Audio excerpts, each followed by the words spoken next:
Oh, wait. And I knew there was like a family of what, 4 boys, 5 boys or something? Yeah, it was 3 boys, but 3 boys, both okay. of my parents taught at that school. Do you know what I mean? Yeah, So my mum was year 7 teacher, my dad was in the high school. Yeah, At the okay. same school. And so I think because of that, we had to be good at school, right? Yeah. You know what I mean? So we might have already had this kind of motivation, good little boys. But, you know, we were actually good boys, apparently. I remember thinking you guys are cool. And then I remember when they said your name at the tool gig, I was like, Wigele. That's There's kind not of many of common those as a around. name, so I hit you up and chat. And I was like, oh, that's crazy. Because that was such a weird part of life. Because I lived on Mount Melville. Yeah. There was like no other kids in my area. It was literally a retirement village. Yeah. And so we went to, you know, those 3 years was just me and the dog on Mount Melville making cubbies, fending off pirates and all that sort of stuff. And I think that's where creativity was born. Yeah. Having all that time just trying to picture and hang out with nobody but, you know, my dog and like a subpar sister. Yeah. I say subpar because she's no good at basketball, but she's cool. It's funny, man. You're touching on a subject that's kind of close to home for me at the moment because, these days, because I've got 4 kids, I don't know if I told you about that, but everything's on demand for kids these days, right? It's like, I want to watch X movie, it's just there. You know, I want to play X game, I can just get it. And so we're having to do this thing at home at the moment where we're just like shutting everything off, basically, for a period of time with no plans at all, but just to give them some time to have that creativity, if that makes any sense. And it's amazing what they actually come up with in that time. Usually the first half an hour is them just whinging about, and then after a lot of me just ignoring that, they get over that and go have a good play. Yeah. But it's hard. That first half an hour is withdrawal symptoms. Yeah, it is. Isn't it? Like their little neurons are like craving something. And that's going to be foundational for that generation going forward because they've got challenges we haven't foreseen yet. Just fucking around with this AI stuff for about, you know, a year or something like that.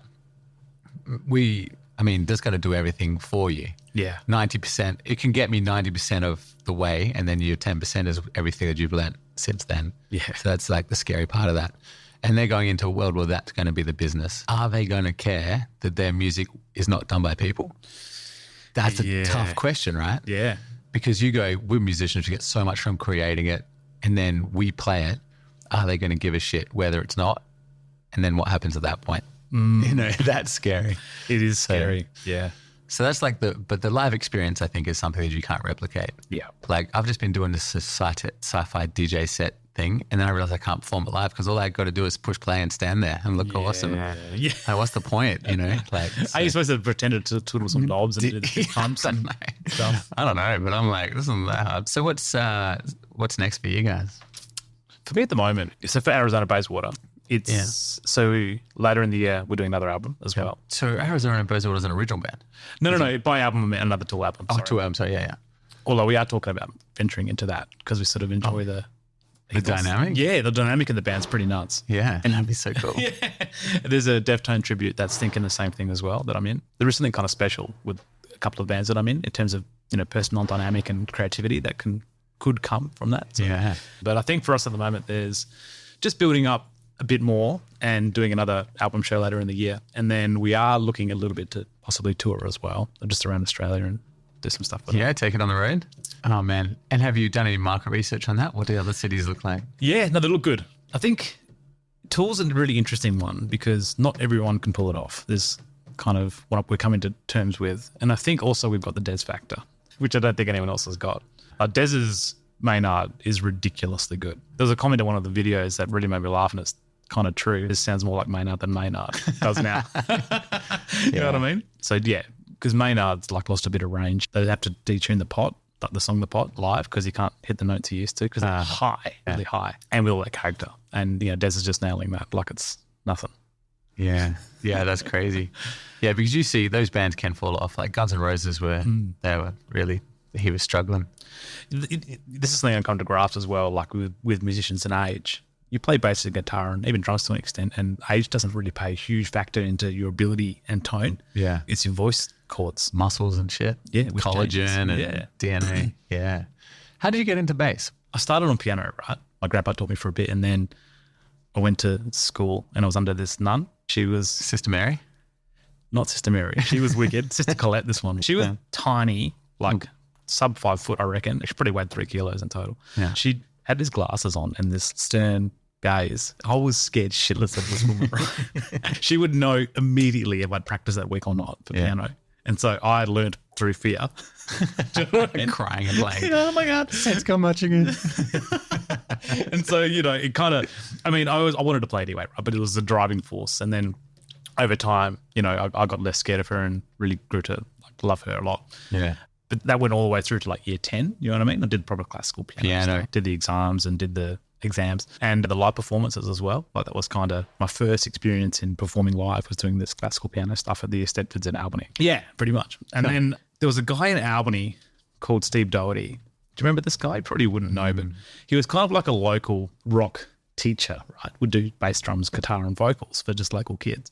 And he would just pull bands together, just out of thin air, just find guys, and get them all to learn a track, teach them all their bits, and then they'd come together and play the song.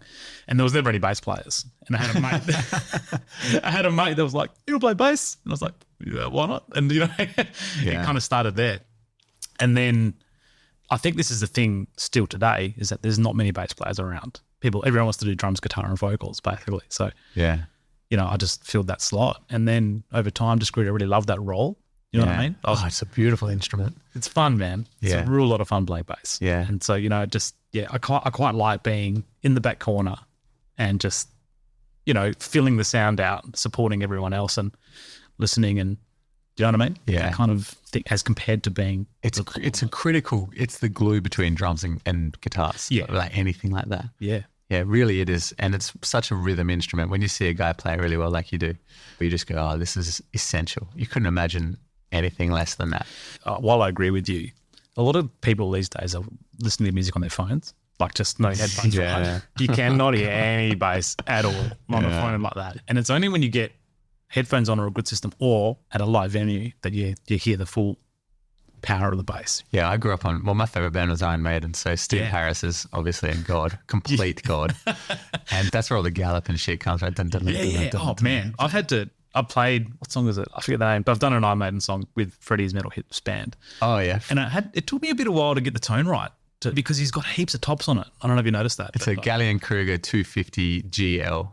Is it? 80s head. Yeah. I got a Kemper, so I've been looking for that tone for forever. Yeah, but man, it's just to get that attack that he's using. Yeah, that's in his hands. Yeah. Pick and hands, but also he's got a lot of treble on his tone, so it's popping through real high. And it took me a bit of time to get that right. He's got that click tone on it. Yeah, he does. That's what I mean. It kind of clicks on the humbuckers or something like that. Yeah, it's actually the pick attack. Oh, is it? Yeah. Yeah, you can get it. Took me a while to work it out, but yeah, you're right. It's like it's a rhythmic thing, like almost percussion, right? As compared to, but it's also got that low depth, which is filling things out. Who was your bass god then when you got into bass? Like, did you start to look around and go, oh, shit? It was definitely Flea. Flea from Chili Peppers was my very first bass. He's another god, actually. Yeah. Yeah. So, he was a massive influence for me early on. I think as a beginning bass player, that's probably a good role model to have. He's very versatile on what he's playing. Yeah. Between slapping the fingers in the pick between the different songs and the different sort of feels he'll get between the different tunes that he's playing. He's pretty cool. Yeah. I mean, definitely Chancellor now for me. That dude. Every time I learn something new, he's just like, holy shit, man, how did you invent this, let alone execute it and come up with these tones? Tool has definitely jumped to the front of my list of favourite bands to listen to. Yeah, because I'm obsessed with gear. And so they call it gas gear acquisition syndrome. And while I'm not acquiring it like crazy, I watched just pedal, demos and shit like that. And they did a bass walkthrough with him. Yes, just recently. Did you see it? I did. How cool was it? Yeah, and he's got kind of 3 boards mapped out. And then he's just it's just all stuff that you can get, like a fuzz face or something. I can't remember what he had on there, but just simple stuff or a delay here. And he's like, this is the bit that we use for this part of this song, specifically this. And his attention to detail with using all of those sounds. You can see the evolution if you listen to early Tool and then, now 10,000 Days or whatever. You can go, oh, that's because this was invented, this delay, this verb, this fuzz, Oh, he's so onto it, man. Such a good ear for tone. And I think really uniquely, the tone attack, that he's getting, he's got that wall bass, which is kind of a big part of his tone. Yeah. And I'm always trying to replicate that with the Fender Jazz. I haven't got a spare 15K and 4 years to wait. From the UK. But it's got this unique and particular attack, which I don't think I've actually really heard anywhere else in music. You know what I mean? On the bass, it's really specific. And it's kind of similar to Iron Maiden, where it's got this attack for rhythm but also the low to fill everything out below. He's sort of doing this 2-roll kind of deal. And then, of course, all of his effects and stuff that's going on just to broaden the song out. It's just nuts. Oh, he's got all that sort of stuff in there. It's taking me a long time to dial all this stuff in. You know? Is it? Dude, this is like half the time is learning and the other half is trying to get it to sound decent. You know? What's your process? Because, I mean, to learn an hour of music, I don't think people understand what happens in your brain, you know, while you're playing music. They've done it. They've done MRIs of musicians and it fires off more. It looks like the Sky Show in there. You know, there's like elements of that brain firing that just never get touched, which is why when they have brain injuries and stuff, people can suddenly, you know, still play the music that they learn and things. Yeah. So what's your approach to learning a ton of music like that? That's a good question. I find that it tends to change for different people, but for me, the first step is to listen the shit out of that song for weeks in advance of when I actually plan to start to learn it. The idea is that you're trying to pick up all the little intricacies that are in there and just sort of know when they're coming and exactly what they sound like, because a lot of the songs that there are people showing you how to play it online, but they're not correct. Yeah, right. Do you know what I mean? Yeah. So, you know, for me, it's bullshit tabs as exactly, well. just like they got no fucking idea. And there's, so the first thing is listening a lot. And so that, you know, when you actually get the bass in your hands, you know exactly what's coming and when it's coming. And then, you know, typically I'll start by just playing the song and just trying to play with it and just see how we go. Like just, full speed. In the deep end, let's go. And, you know, it's funny, like I'm getting to know Justin and the way he writes so well now that I know most of where he's playing stuff is before I've even picked the bass up. Okay. He has a lot of little tricks that he continues to revert to. Yeah. And tones as well. So like, you know, I tend to get pretty close to, you know, I get through the song usually on the first go, all right. Do you know what I mean? And then it's just a matter of continually refining it. Yeah. Is it a different process to if you were to write original stuff? Or? I think probably not really. I think with original, it's kind of more improv on the time. I think in my mind, the way you would do original stuff is, and the way I would do it, which I have before, is you get in a room with the guys you want to play with. Usually one guy's got an idea and then you just jam the idea and then just try different variations of it, you know, to sort of to flesh it out. And then you can have different, and you record that as well because you can never remember afterwards what you've done. The amount of music that has been lost from that, you know. Yeah. And recording's easy these days, which is great. So, you know, that's the process for me there. Yeah. But one thing I've learnt so far about different musicians is different ways of learning. If I write down a song on page, like the chords in the order, it does not lock in my brain. No. I've got to just have it in there. Do you know what I mean? Like I need to... Like you... yeah, it's that memory trick where you watch it like a movie. Is that? Yeah, it's exactly what it's like. And it's kind of like different mental cues based on the sound as compared to a visual thought of what's on a page. Does that make any sense? No, it makes 100% sense. I think that's how I write originals is I watch the film first in my head and then I just try to write the soundtrack to that film. Ah, is that what you do? Yeah, because you want, you know that, okay, this Viking is running across the snow. It sounds like this, you know, and then he dies in battle. That sounds like that. And he ascends into Valhalla. This is going to sound like this, you know, and sort of just try to write but it's a visual cortex thing. And then playing it live, it's just watching the movie over again. Yeah. You know. It's amazing. I don't know what the crowd gets out of it. But Hey, you had a gig on the weekend, didn't you? Oh, yeah, Blazing Swan. How did it go? Fucking crazy. Yeah. I was like, man, I think it was the first plan to play there in 8 years or something. So we were worried about infrastructure and stuff. Sound was incredible. The guy, Martin and Roberto, it was his sound system. They dialed it in and like, it was an open air gig, you know, so I just didn't know what to expect. The only open air gigs I played are high school gigs. We could hear everything so clearly and it was better than Civic. It was better than any other usually the places we normally play.